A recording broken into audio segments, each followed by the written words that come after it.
તો વિધાનસભામાં UCC bill pass થતા વિપક્ષે સવાલ ઉઠાવ્યા। યુસીસી બિલ ચૂંટણીલક્ષી રાજકીય એજન્ડા પાડવા માટે લાવ્યો હોવાનો આક્ષેપ કર્યો।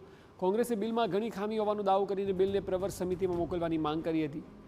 વિધાનસભામાં કોંગ્રેસના એમએલએ તુષાર ચૌધરીએ નિવેદન આપ્યું, સમગ્ર બિલમાં ક્યાંય હિન્દુ મુસ્લિમનો ઉલ્લેખ નથી કરાયો, તેમ છતાં ભાજપના ધારાસભ્યોએ બિલ પર બોલતા હિન્દુ મુસ્લિમનો ઉલ્લેખ કર્યો। બિલમાં લિવ ઇન રિલેશનશિપને પ્રોત્સાહન આપવાને લઈને અમારો વાંધો છે।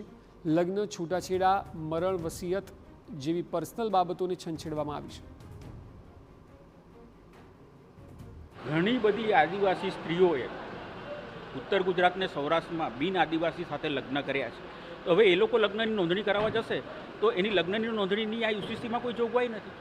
કાલે કદાચ એ લોકો એ દંપતીનો કોઈ ખટરાક થાય અને છૂટાછેડા લેવા હોય તો એકમાં યુસીસી લાગે છે, એકને યુસીસી નથી લાગતું। તો એ છૂટાછેડા કે લગ્ન નોંધણીમાં એ લોકોએ શું કરવાનું એની પણ કોઈ જોગવાઈ કરવામાં આવી નથી। એટલે અમે માંગ કરી છે કે આ બિલને પ્રવર સમિતિમાં મોકલો। હજી આ બિલમાં ઘણી ખામી છે, એમાં ચર્ચાનો અવકાશ છે, બધાના અભિપ્રાયો લો અને પછી ફરી બિલ લાવો